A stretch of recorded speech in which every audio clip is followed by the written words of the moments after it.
우리는 이제 요한복음 21장에 이르고 있습니다. 지난 2014년 9월에 시작한 요한복음 강해 설교를 이제 오늘 마치게 됩니다. 2013년 이곳에서 교회를 시작하게 되고 1년 정도 지난 다음에 요한복음 강해를 시작해서 이제 오늘까지 이르게 된 것입니다. 지난 2주간에 걸쳐서 우리는 전 역사와 전 성경의 주인공이신 우리 주님과 주님의 세우신 교회 초기의 큰 기둥이었던 베드로 사이에 나눴던 대화를 살펴보았습니다. 가야바의 뜰에서 주님을 3번이나 부인함으로써 수제자로서의 자격이나 사도로서의 자질에 큰 흠을 보였죠. 큰 결격 사유를 보였던 베드로와 그를 다시 회복시키고자 하시는 우리 예수님 사이의 대화였습니다. 그 대화의 핵심은 우리가 살펴본 대로 사랑의 확인과 사명의 수여였던 것이죠. 주님은 자신이 떠나신 후에 이 지상교회에서 큰 역할을 감당할 베드로에게 진실된 사랑과 또 헌신된 사랑, 죽음을 불사하는 사랑, 결코 배신하지 않을 사랑을 요구하셨던 것입니다. 그리고 베드로는 그런 사랑으로 사랑하겠노라 겸손하게 답했던 것입니다. 베드로가 고백한 사랑은 주님이 먼저 하신 사랑, 주님의 선수적인 사랑에 대한 반응이었습니다. 그의 사랑은 주님의 과거를 묻지 않는 한량없는 용서에 대한 감사에서 나오는 그러한 사랑이었습니다. 그의 사랑은 같은 실수를 앞으로는 반복하지 않겠습니다 라고 하는 결연한 그러한 결단의 사랑이었던 것입니다. 그의 사랑은 말이 앞서지 않는 행동으로만 보여드릴 그러한 실천적인 사랑이었습니다. 베드로의 사랑은 주님의 지식에만 의존하는 겸손한 사랑이었다 하는 것도 우리가 확인을 해보았습니다. 이러한 사랑을 고백한 베드로에게 주님이 뭐라고 말씀하십니까? 내 양을 먹이라. 이러한 사명을 주셨습니다. 이 사명은 사람이 하나님께로부터 받을 수 있는 가장 고귀하고 가치 있는 그러한 사명이었습니다. 주님이 이 지상에 남겨두시고 떠날 당신의 양떼들이 천국에 이르기까지 그들을 양육할 지상의 목자가 필요한데 그 막중한 사명을 베드로와 그의 동료들에게 주님께서 여기 요한복음 21장에서 맡기시는 것을 보여주고 계시다라는 것입니다. 주님의 양무리를 목양하는 그 거룩한 사명을 받은 베드로와 그 제자들을 향하여 우리 주님은 사명을 맡은 자들에게 마지막으로 주시는 말씀으로서 이 요한복음을 마무리하고 있는 것입니다. 그 마지막 말씀이 바로 오늘 22절에 나오는 말씀이 되는 거죠. 너는 나를 따르라 하는 것입니다. 너는 나를 따르라. 그런데 이 명령은 베드로에게만, 그 동료들에게만, 그 12명의 제자들에게만 주신 것이 아니라 훗날의 모든 신자를 향한, 여러분과 저를 향한 주님의 명령으로 우리는 받아야만 된다라는 것입니다. 주님께서는 베드로에게 나를 사랑하느냐라고 물으신 후에 베드로에게 주님의 양을 먹이고 치라라는 사명을 주시고 이제 나를 따르라라고 마지막으로 명령하고 계시다 하는 것입니다. 베드로와 요한 그리고 모든 제자들이 그 후로 실제로 주님을 따랐습니다. 지난 2000년 동안 예수님을 자신의 구주로 고백하는 수많은 사람들이 그렇게 주님을 따르다가 이 세상을 떠나서 영원한 하나님 나라로 들어갔습니다. 그렇다면 이 명령이 얼마나 중요한 명령인가? 이 명령은 우리에게도 주어진 명령이기에 얼마나 값어치 있는 명령인가? 우리는 충분히 생각을 해볼 수가 있는 것입니다. 너는 나를 따르라, 나를 따르라. 이 명령이 주는 의미가 무엇인가? 첫째로는 이 명령은 2번 주어진 명령입니다. 주님은 베드로에게 크게 2차례 나를 따르라라는 명령을 주셨습니다. 2번째 경우가 오늘 본문에 나타나고 있죠. 그렇다면 첫 번째 경우는 언제일까? 이것은 마태복음 4장 19절에 나타나고 있는데 베드로가 고기를 잡고 있는 장면입니다. 여러분들이 성경을 읽으셨기 때문에 기억하실 수 있을 것입니다. 주님께서 베드로를 당신의 제자로 부르시는데 그 배경이 바로 갈릴리 호수였던 것입니다.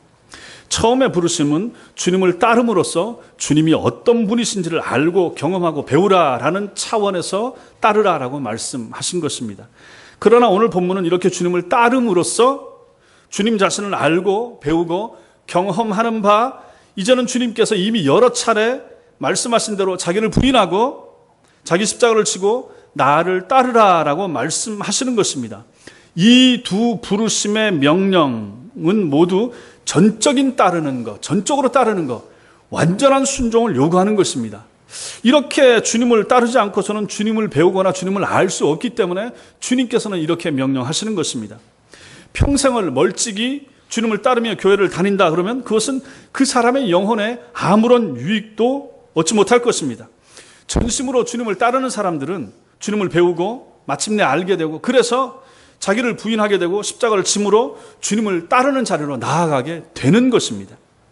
나를 따르라라는 첫 번째 부르심에 순종해야 비로소 우리는 나를 따르라라고 말씀하시는 이 두 번째 부르심에도 응답할 수가 있게 되는 것입니다. 첫 번째 따름으로 주님을 진정으로 배우고 알게 될 때 우리 속에서 일어나는 것이 무엇입니까? 그것이 바로 회심인 것입니다. 회심이란 회개와 믿음을 합한 말이 됩니다. 회심. 회개하고 그래서 믿음이 생겨서 주님을 따르게 되는 것. 우리 인간 편에서는 회심이고 이것을 하나님 편에서 봤을 때 그걸 가지고 거듭남, 중생 이렇게 표현하는 것입니다. 회개는 거룩하신 하나님 앞에서 자기가 얼마나 형편없는 죄인인지를 처음으로 인식한 사람이 하나님 앞에서 보이게 되는 반응입니다. 여기서 하나님은 인간의 자기 의와 자아를 처음으로 깨뜨리시는 것입니다. 내가 얼마나 썩었는지, 내가 얼마나 부패한지, 내가 하나님 없이 살았던 시간들이 얼마나 더럽고 추악한 시간이었었는지, 내가 비록 세상에서는 도덕적으로 깨끗하게 살았다 할지라도 하나님 눈앞에서는 하나님 없이 보낸 나의 30년 시간, 하나님 없이 지나왔던 지난 50년이 얼마나 악하고 얼마나 추악한 시간이었는지를 깨닫게 되는 것, 그것이 바로 회개하는 것이라는 것입니다. 그래서 자기 자아가 깨어지는 거죠. 아하, 내가 지금까지 살아온 거 내 힘으로 살아온 것이 아니구나. 하나님의 은혜 안에서 살아왔구나. 하나님이 나를 살려주셔서 살게 됐구나. 자기 자신을 그제서야 바로 보게 되고 깨닫게 되는 것입니다. 이렇게 자기 자신이 무너지는 것, 이것이 바로 회심할 때, 회개할 때 일어나게 되는 것입니다. 이러한 사람이 이제 믿음을 갖게 되는 거죠. 그런데 회심은 여기서 끝나지 않습니다.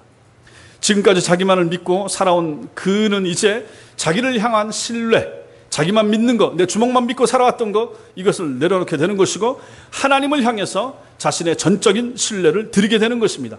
이제는 내가 하나님만 믿고 살아야 되겠구나. 예수님만 의지하고 살아야 되겠구나. 이제 이렇게 바뀌게 된다 하는 것입니다. 이게 바로 참된 믿음이 되는 것이죠. 이러한 참된 믿음이 있는 사람들에게 기대할 수 있는 것이 바로 두 번째 따름이라는 것입니다. 첫 번째 따르라라고 해서 따르게 되고 회심했을 때 이 사람에게 주어지는 두 번째 명령, 이것이 바로 너는 나를 따르라라고 오늘 요한복음 21장에서 예수님께서 베드로에게 주신 이 명령이 된다 하는 것입니다. 회심하지 않은 성도들, 예수님 만나지 못한 사람들, 자기가 죄인인지 아직 발견하지 못한 사람에게는 이 명령이 적용이 안 된다 하는 것입니다.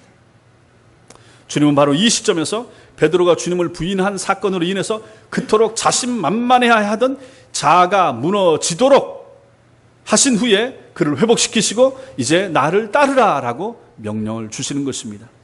그러므로 그리스도를 따르는 것의 전제가 무엇입니까? 예수님을 진정으로 따르려고 하는 것의 전제가 무엇입니까?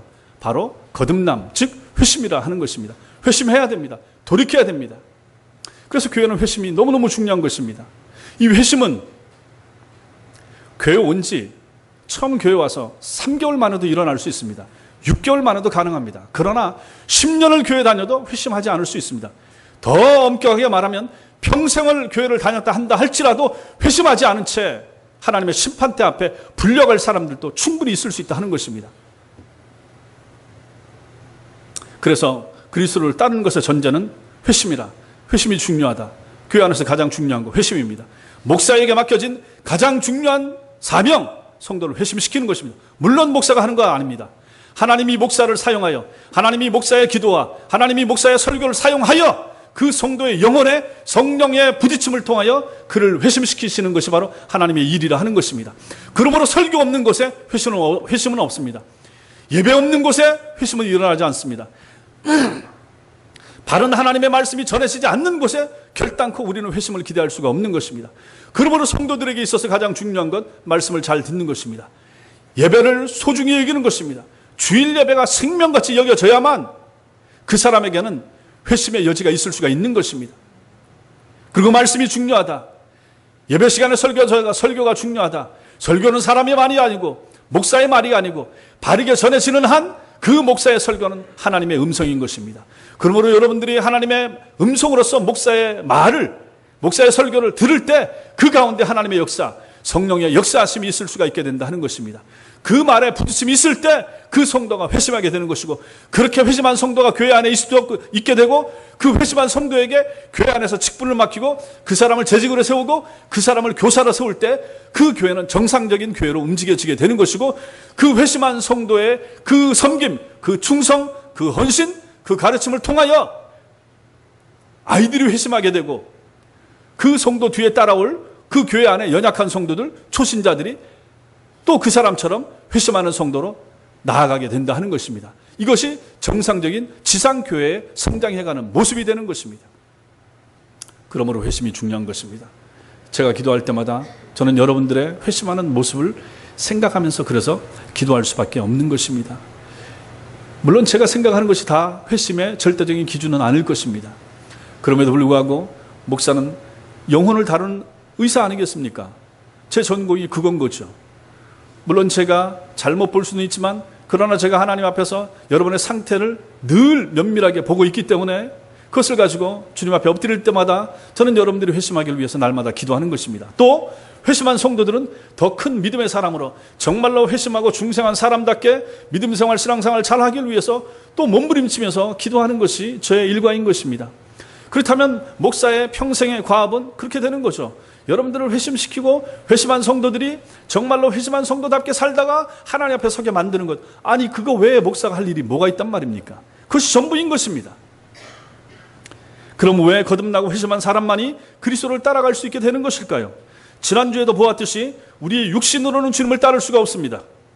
그것은 우리의 죄악된 본성은 결코 주님을 영화롭게 하지 않고 항상 자기를 중심하고 살기 때문에 그렇습니다. 여러분 자신을 생각해 보십시오. 늘 나 중심입니다. 내가 잘 돼야 됩니다. 내가 평안해야 됩니다. 내가 행복해야 됩니다. 내가 기뻐야 됩니다. 교회 오는 것도 마찬가지입니다. 내게 유익이 있어야 됩니다. 내게 뭔가 덕이 돼야 됩니다. 내가 어떤 은혜를 받아야 됩니다. 늘 이런 식으로 항상 우리 죄인된 본성은 나 중심으로 살게 마련이라 하는 것입니다. 자기 중심으로 살고 자기 잘난 맛에 사는 것이 바로 세상 모든 사람들, 또 우리를 포함한 모든 사람들의 본질인 것입니다. 그래서 17절에서 베드로가 자기가 주님을 사랑한다라고 말하는 대신 그런 마음을 주님께서 하십니다 라고 대답했던 것처럼, 그렇게 자기를 내려놓고 주님의 아심을 신뢰하고 따라가는 것이 필요합니다. 주님 당신께서 내가 주님을 사랑하는 줄 아십니다 라고 이렇게 이제 내려놓고 고백하면서 따라가는 이러한 마음이 필요하다 하는 것입니다. 오늘 18절은 베드로의 장래에 일어나게 될 일에 대한 일종의 예언이 되는 것입니다.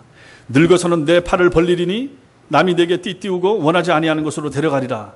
그리고 주님께서는 나를 따르라. 이렇게 말씀하고 계십니다.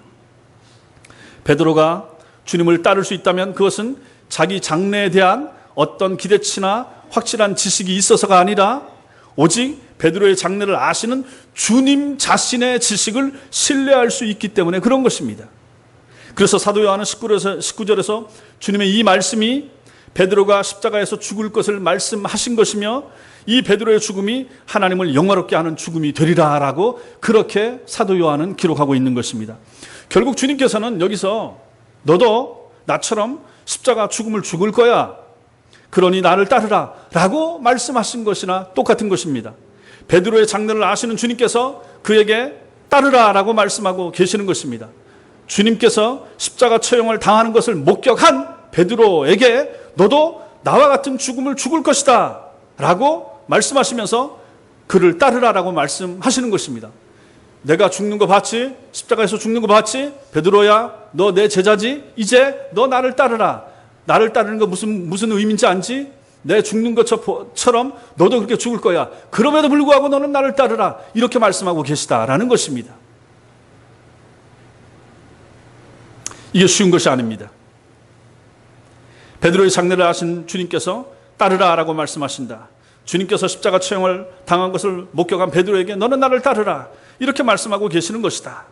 도망쳤던 베드로, 부인했던 베드로, 실패했던 베드로였지만 주님의 찾아오심과 내가 나를 사랑하느냐라고 물으시면서 회복시켜 주심을 경험한 후에 사명을 받은 베드로, 그에게 주시는 주님의 마지막 명령, 나를 따르라 라는 것이었다라는 사실입니다. 거듭남과 회심을 체험하고 지옥 가야 마땅할 자신의 죄악이 용서받은 것을 경험한 사람, 그 놀라운 주님의 사랑을 성령 안에서 맛본 사람에게 주어지는 명령, 그 마지막 명령이 무엇인가? 너는 나를 따르라 라는 것입니다. 여러분이 정말로 회심했습니까? 여러분 정말로 거듭났습니까? 여러분들이 정말로 참 신자이십니까? 그렇다면 주님이 여러분에게 주시는 명령이 무엇입니까? 똑같습니다. 너는 나를 따르라 라는 것입니다. 베드로에게 주님이 주셨던 마지막 명령처럼 여러분과 제가 두 번째 부름을 받아서 회심한 하나님의 사람이라 그러면 우리에게 주신 주님의 명령은 똑같은 것이라 라는 것입니다. 너는 나를 따르라 라는 것이죠. 우목사야, 너는 나를 따르라. 누구누구 집사야, 누구누구 권사야, 누구누구 장로야, 너는 나를 따르라. 주님은 우리에게 이렇게 말씀하고 계시다라는 것입니다. 여러분 어떻습니까? 여러분 주님 따를 수 있습니까? 따르고 계십니까? 그 따름이 어떤 따름입니까? 세상이 여러분을 원하지 않는 것으로 이끌어간다 할지라도 주님을 그렇게 따라가실 수 있습니까? 그러한 결단이 정말로 필요한 것입니다. 그 결단을 하고 예수를 믿으셔야 제대로 믿는 것이 된다라는 것입니다. 그냥 교회만 왔다 갔다 해서는 소용이 없는 것이죠. 내일이 또 주일이네. 내일 교회 가야 되는 것이네. 이러한 마음을 가지고 이러한 마음의 자세를 가지고 신앙생활을 한다 그러면 곤란한 것입니다. 두 번째로 주님이 주시는 명령이 어떤 명령인가? 이것은 참된 성도들에게만 주어진 명령이 되는 것입니다. 주님께서 베드로에게 나를 따르라 라고 하셨을 때 이 말씀의 의미는 목적이 이끄는 삶, 그 책을 쓴 릭 워렌이나 긍정의 힘, 이걸 강조한 조엘 오스틴과 같은 이런 거짓 교사들, 거짓 목사들, 이런 사람들이나 적지 않은 이 시대의 교회 강단에서 약속하고 있는 것처럼 나를 따라오면 내 마음의 평안함을 얻을 것이고 불행한 결혼 생활이 행복해질 것이고 자식들이 잘 될 것이고 경제적인 어려움에서 벗어날 것이며 형통함을 경험하게 될 것이다 라고 말씀하신 것이 결코 아니라라는 사실입니다. 이 땅을 살아가는 우리는 거의 예외 없이 행복이나 평안함이나 건강함, 안락함, 부요함, 잘됨 이런 걸 전부 다 원합니다. 이거 원하지 않는 사람 어디 있습니까? 문제는 우리가 가지고 있는 이러한 생각들과 주님께서 말씀하신 나를 따르라 라고 하는 명령을 적당히 버무려서 오늘날의 교회와 목사님들이 가르쳐왔다라는 것입니다. 대충 섞어서 믹스해가지고 비빔밥처럼 그렇게 만들어 왔다라는 것입니다. 주님을 따르는 것에 대한 보상과 주님을 따르는 것에 대한 이러한 혹독한 어려움이나 이런 것을 도외시한 채 잘되고 좋고 형통하고 그런 부분들만 성경에서 발췌하여 그런 식으로 기독교를 변질시키게 만들었다라는 것입니다. 18절 말씀을 어떻게 읽더라도 우리는 주님께서 베드로에게 평안이나 안락한 삶이나 어려움이 없는 길을 약속한 것이 아니라라고 하는 것을 우리는 쉽게 알 수가 있는 것입니다. 18절 말씀 같이 한번 읽겠습니다. 18절 같이 읽겠습니다. 시작. 내가 진실로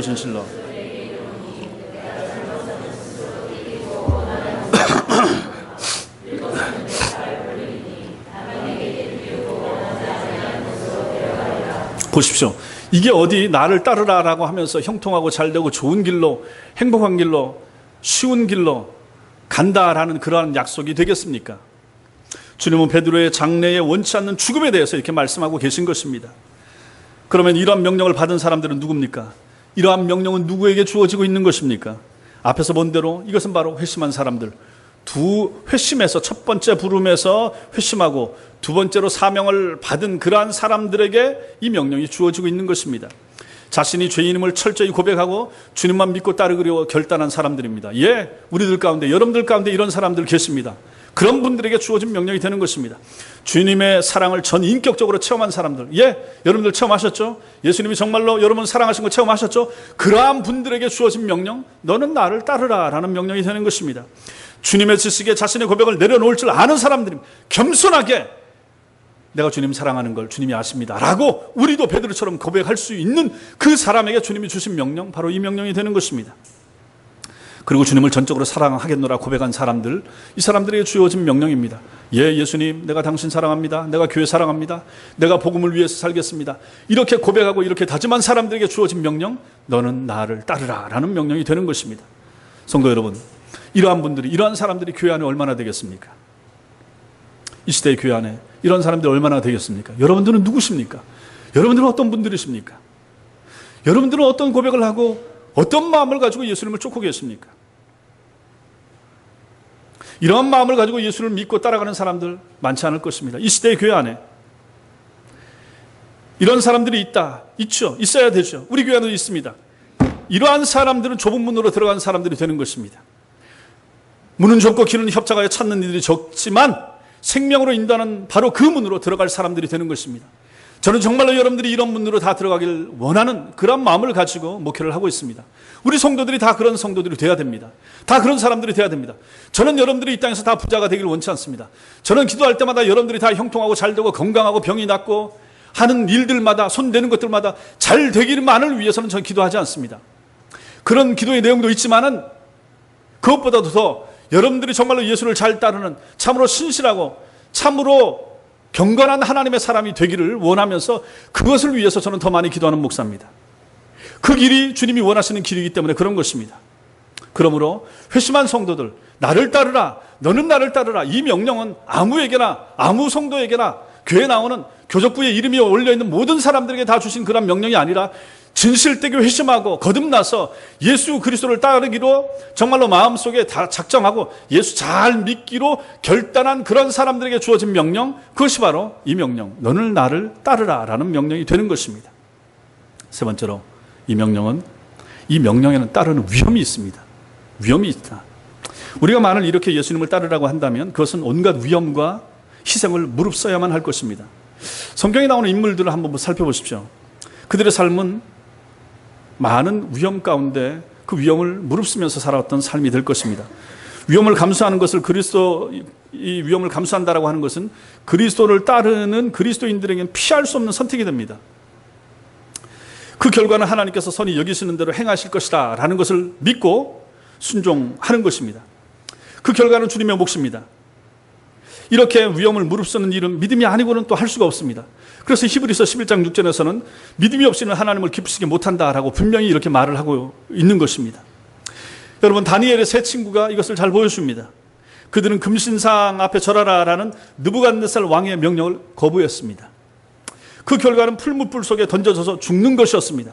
다니엘서 3장 17절과 18절에 그래서 이렇게 말합니다. 만일 그럴 것이면 왕이여, 우리가 섬기는 우리 하나님이 당신이 만일 우리를 풀무불 속에 집어넣는다고 하면 우리가 섬기는 우리 하나님이 우리를 극렬히 타는 풀무 가운데서 능히 건져내시겠고 왕의 손에서도 건져내실 것입니다. 그러나 그리 아니하실지라도 왕이여, 우리가 왕의 신들을 섬기지도 아니하고 왕의 세우신 금신상에게도 절하지도 아니할 줄을 아옵소서라고 이렇게 말을 했던 것입니다. 바라는 결과는 있지만 그것도 주님의 몫인 것입니다. 이러한 위험, 이러한 고통을 감수하는 것, 이러한 위험이 주님을 따르는데 반드시 따라올 수가 있다라는 것입니다. 또 페르시아 아하수에로 왕의 왕비였던 에스더도 우리가 잘 압니다. 민족 멸절의 위기 속에서 왕 앞에 나아가기로, 왕이 부르지도 않았는데 왕 앞에 나아가기로 결정하는 것입니다. 물론 그녀는 왕이 호를 내밀어 살기를 원하고 자기 민족을 하나님께서 구원해 주시기를 구하는 것입니다. 그러나 그 결과는 하나님의 손에 달린 것입니다. 에스더 4장 16절에 당신은 가서 수산에 있는 유다인들을 다 모으고 나를 위하여 금식하되 밤낮 3일을 먹지도 말고 마시지도 마소서. 나도 나의 시녀로 더불어 이렇게 금식한 후에 규례를 어기고 왕에게 나아가리니 죽으면 죽으리이다. 이것이 바로 위험을 무릅쓴다라는 것입니다. 위험을 무릅쓰고 하나님의 뜻을 행하려고 따라가는 사람들의 모습을 성경이 이렇게 보여주고 있는 것입니다. 신약에는 사도 바울을 우리가 볼 수가 있습니다. 그는 예루살렘으로 올라가면 환난과 결박이 기다린다라는 사실을 이미 알고 있었습니다. 거기로 가면, 예루살렘 가면 잡혀가지고 포로 당할 것이다 알고 있었습니다. 그러나 하나님께서 자신을 통해서 하셔야 할 일도 있다라는 것도 또 알았습니다. 어떻게 하나님께서 그 일을 행하실 것인지 그 자신 바울도 몰랐습니다. 그리스도를 따른다는 것은 자기가 다 아는 길을 가는 것이 아닌 것입니다. 때로는 사도 바울처럼 아는 것은 오직 환난과 결박밖에 없지만 하나님께서 뭔가를 하실 것이라, 나를 통해서 하시고자 하는 일이 있다라는 믿음만을 가지고 가는 길, 그 길이 바로 신자의 길이라는 것입니다. 그게 바로 위험을 무릅쓰는 것이죠. 오늘 본문을 보십시오. 주님은 베드로의 장래에 어떤 일이 일어날 것인지 알고 계십니다. 당연히 주님께서는 아시죠. 그리고 그의 죽음이 하나님을 영화롭게 하는 죽음이 될 것이라는 것을 말씀하고 계시는 것입니다. 우리는 모르지만 주님은 다 아십니다. 이 주님의 지식을 의존하고 가는 것, 그것이 바로 그리스도를 따르는 것입니다. 여러분과 제가 마찬가지입니다. 우리가 앞날을 알고 사는 사람 누가 있습니다? 누가 있습니까? 없죠. 그럼에도 불구하고 주님을 따라가는 것입니다. 왜? 내 지식은 부족하지만, 내 앞날에 대한 생각은 부족하지만 주님은 아신다. 예, 그것 때문에 우리는 주님을 의지하고 따라갈 수가 있는 것입니다. 내 앞날, 내 장래, 내 10년 후, 내 30년 후, 내 50년 후까지 우리 주님은 아십니다. 그 주님의 지식에 나를 맡기고 따라가는 것, 그것이 바로 신앙생활이라는 것입니다. 그러한 믿음이 여러분과 저에게 필요한 것입니다. 예, 내가 계획한 대로 살아낼 수 있습니까? 내가 꿈꾸는 대로, 내가 원하는 대로 내 인생이 가집니까? 안 됩니다. 하나님이 원하신 대로 가게 될 것입니다. 하나님의 지식에 그래서 우리가 의지할 수밖에 없는 이유도 바로 거기에 있다라는 것입니다. 이 주님의 지식을 의존하고 가는 것이 바로 그리스도를 따르는 길이 되는 것입니다. 한 번 실패했던 베드로는 자기 인생의 마지막 시점에서는 주님을 부인함 없이 주저하지 않고 그 길을 걸어갔던 것이고, 결국은 네로 황제 치하에서 십자가에 거꾸로 달려 죽었다는 것이 전해지는, 교회사에 전해지는 이야기인 것입니다. 예, 한 번 실패했던 베드로, 다시는 실패하지 않고 너는 나를 따르라, 그 명령을 마지막까지 충실하게 잘 따라갔던 하나님의 사람이 되었다라는 것입니다. 이와 같은 위험이나 희생을 무릅쓰고 가야 하는 길, 이것이 바로 신앙의 길이 된다라는 것입니다. 여러분들이 예수 믿으면서, 여러분들이 신앙생활을 하시면서 여러분들이 무릅쓰던 위협은 무엇입니까? 여러분들이 좀 손해봤던 일은 무엇이 있습니까? 여러분들이 버려야만 했던 것은 무엇입니까? 그런 것이 참되게 신앙생활을 하는 사람들에게는 반드시 있어야만 된다라는 것입니다. 경우는 다릅니다. 양상은 다 다를 수 있습니다. 그러나 반드시 예수를 반드시 믿고 따르고자 하는 사람들에게는 이러한 어려움, 이러한 위험, 이러한 손해는 반드시 있다라는 것이 오늘 말씀이 알려주는 의미가 되는 것입니다. 마지막 네 번째로 이 명령을 따르면 조심해야 될 것이 있습니다. 오늘 20절 말씀을 보면 주님의 말씀을 듣던 베드로는 뒤에서 주님을 쫓아오는 제자 요한을 보고 하는 말이 나옵니다. 20절 말씀 같이 읽겠습니다. 20절, 21절 같이 읽겠습니다. 시작. 베드로가 돌이켜 예수께서 사랑하시는 그 제자가 따르는 것을 보니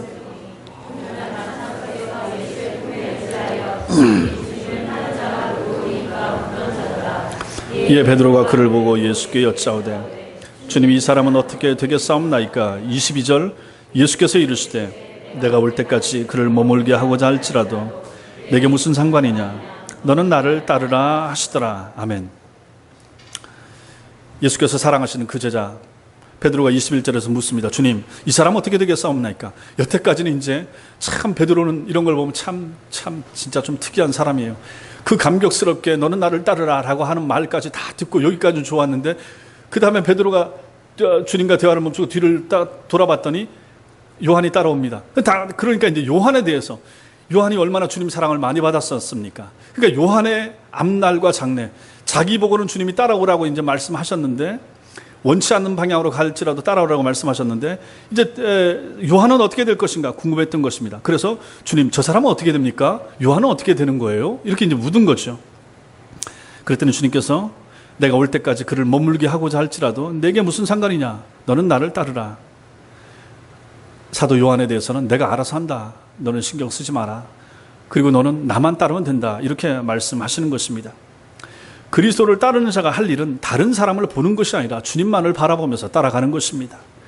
우리는 베드로가 어떤 의도로 이렇게 물었는지 정확히 알 수 없지만 주님이 주신 교훈은 분명합니다. 그리스도를 따른다라고 하는 것은 모든 사람들에게 동일하지 않다라는 것입니다. 요한은 사도 가운데서 유일하게 순교가 아닌 자연사의 죽음으로써 에베소에서 죽었다고 알려지는 그런 사람입니다. 모든 예수님의 제자들이 다 순교당했지만 사도 요한만은 그렇지 않았던 것입니다. 왜 그럴까? 하나님의 뜻입니다. 하나님의 의도가 그렇게 하기로 했기 때문에 그런 것입니다. 주님께서는 베드로는 순교하게 하셨지만은 요한은 오래도록 살면서 성경을 기록하고 자연사하게 하는 것, 이것이 하나님의 뜻이었던 것입니다.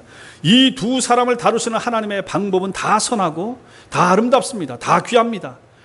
다릅니다. 주님의 뜻이 있어서 그렇게 하시는 것입니다. 이 두 사람은 다 하나님의 신실한 제자들이었던 것입니다. 그 둘의 사명이 다르고 할 일이 달랐던 것뿐입니다. 결국 너는 나를 따르라 라는 이 말씀은 다른 사람을 바라보지 말고, 다른 사람과 비교하지 말고, 너는 너에게 주어진 길을 가며 내가 맡은 일을 잘 감당하면서 나를 따르면 된다라는 말씀이 되는 것입니다. 우리가 신앙생활하면서 다른 사람을 굳이 볼 필요가 없는 것입니다. 왜 저 사람은 저렇게 하는가? 왜 저 사람은 저렇게 더 많은 복을 받는 것 같은가? 이런 것을 생각할 필요가 없는 것입니다. 하나님은 우리 한 사람 한 사람을 부르셨고, 우리 한 사람 한 사람에게 사명을 주셨고, 우리 한 사람 한 사람이 감당할 일을 주신 것입니다. 그 맡겨진 일만 잘 감당하면 되는 것입니다. 하나님이 어떤 사람에게는 1달란트를 줄 수 있습니다. 어떤 사람에게는 2달란트를 주시기도 했습니다. 어떤 사람에게는 5달란트를 주시기도 합니다. 1달란트 맡은 사람이 5달란트 보면서 부러워할 필요가 전혀 없는 것입니다.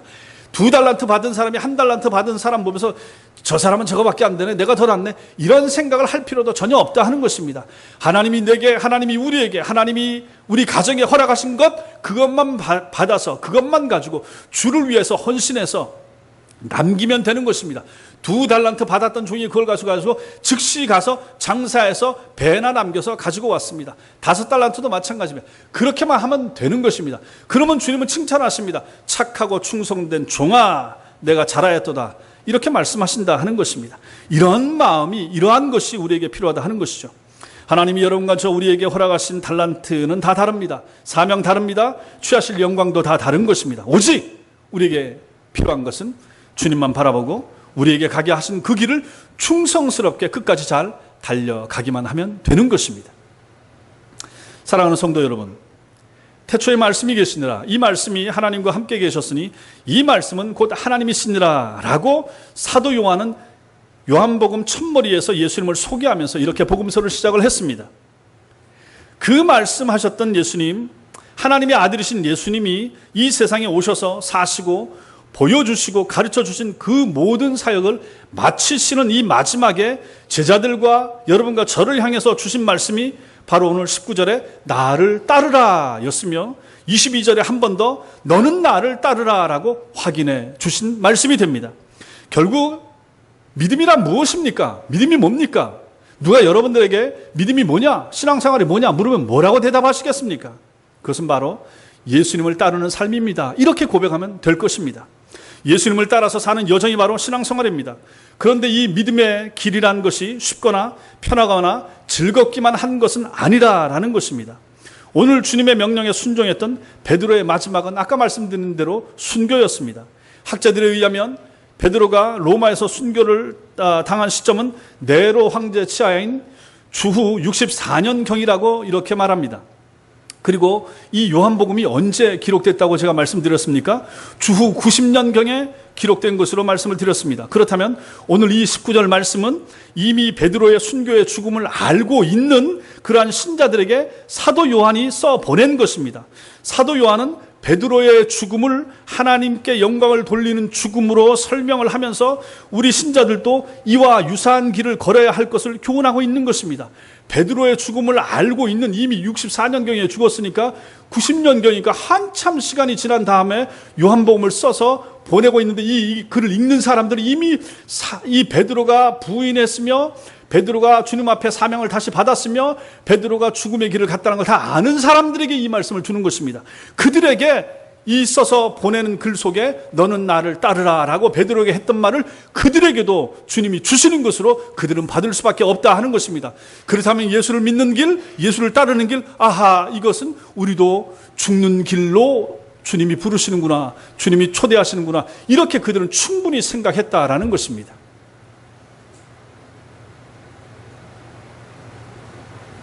예수를 따르는 그 결과가 죽음일 수도 있다.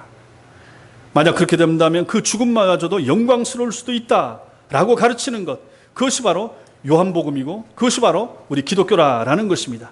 그 죽음에 대하여 19절에 이 말씀을 하시면 베드로가 어떠한 죽음으로 하나님께 영광을 돌릴 것을 가르치심이라. 보십시오. 우리는 잘 살아야만 하나님께 영광이 된다. 크게 뭘 한 건 해야만 하나님께 영광이 된다라고 생각하기 쉽지만 주님께서는 그렇게 말씀하시지 않고 죽음마저도, 순교의 죽음마저도 하나님이 영광스럽게 취하신다라는 것을 이렇게 말씀하고 계시다라는 것입니다. 그러한 인식이, 그러한 믿음이 여러분과 저에게도 필요한 것입니다.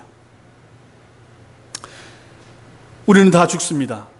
죽음은 우리가 계산하는 시간이나 우리가 원하는 때에 오지 않습니다. 여기 있는 여러분과 저도 다 마찬가지입니다. 이것은 부인할 사람 아무도 없을 것입니다. 그러므로 지금 살아있는 순간에 중요한 것이 무엇입니까? 지금 살아있는 신자들인 여러분과 저에게 중요한 것이 무엇입니까? 그것은 바로 지금 살아있는 이 시간에, 이 순간에 예수 그리스도를 잘 따르는 것입니다. 주님의 명령에 잘 순종하는 것입니다.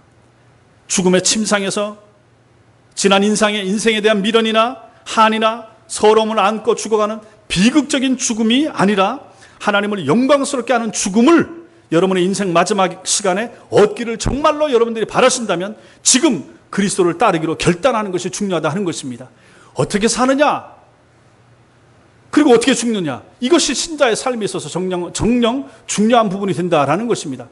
죽음의 자리에서, 침상에서 후회함 없이, 뉘우침 없이, 지난 인생에 대한 부끄러움을 말함 없이 그렇게 당당할 수 있는 죽음을 죽을 수 있다 그러면 얼마나 좋겠습니까? 주님 앞에서. 그러한 것을 제대로 하시기 위해서는 지금 우리의 삶이 중요하다 하는 것입니다. 지금 따르면서, 지금 충성하면서, 지금 주님 앞에 결단하면서 잘 따라가는 삶이 그래서 여러분과 저에게 중요해진다라는 것입니다. 사도 바울이 뭐라고 말했습니까? 나는 날마다 죽노라 이렇게 고백했습니다. 신자의 삶은 주님 때문에, 주님 안에서 복음을 위하여, 교회를 위하여 날마다 죽는 그러한 삶이어야 그 삶이 진짜 값어치 있는 삶이 되는 것입니다.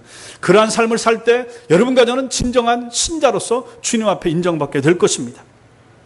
우리 시대에 아주 특별한 지역을 제외하고는 신앙 때문에 육체의 죽음을 당하는 경우는 거의 없습니다. 베드로처럼 이렇게 죽거나 예수님 제자들처럼 이렇게 순교당하는 일 거의 없습니다. 저 중동이나 아주 특별한 경우 외에는 없습니다. 우리 땅에서 예수 믿는다고 죽는 사람 있습니까? 없습니다. 예수 믿는다고 핍박받는 거 있습니까? 거의 없습니다. 주님을 위하여 자신의 기질된 이 죄된 기질을 죽이고 자기의 욕심을 죽이고 땅에 있는 자기 욕심을 죽이고 복음과 교회를 위해서 시간과 물질과 마음과 정성과 몸을 드리는 것, 이것이 바로 이 시대에 주를 위해서 날마다 죽는 성도의 삶이 되는 것입니다. 그러므로 이런 삶이 여러분과 저에게 필요한 것이죠. 나도 주님을 위하여 날마다 죽기를 원합니다. 예, 그렇게 결단하셔야 됩니다. 그리고 자기 자신을 죽어야 되고 자기 속에 있는 죄된 욕심을 죽여야 되고 주님을 위해서 헌신하지 않고자 붙잡는 그러한 악한 마음들을 죽이는 것이 우리 속에 필요하다 하는 것입니다. 그리고 결단하셔야 됩니다. 날마다 주님을 더 잘 섬기고자, 날마다 성경을 더 열심히 읽고자, 기도하는 시간에 나 자신을 더 헌신하고 드리고자, 주님을 높이는 일에 더 앞장서고자, 하나님을 섬기는 일에 더 충성스럽게 하고자, 교회를 위한 일에 더 앞장서고자 하는 그러한 결단들, 이것이 바로 이 시대에 날마다 죽노라라고 고백하는 성도의 삶이 될 것입니다. 이러한 삶을 살다가 주님이 부르시면 주님 앞에 당당하게 그 성도는 나아갈 수가 있게 될 것이라는 것입니다. 그러므로 이러한 삶에 충실한 사람들이 바로 주님을 잘 따르는 사람들이라는 사실을 믿으시기 바랍니다. 이렇게 충성스럽게 죽음의 순간까지 주님을 따라가는, 마지막까지 주님을 따라가는 충성스러운 여러분과 제가 다 되시기를 주님의 이름으로 축원합니다. 기도하겠습니다.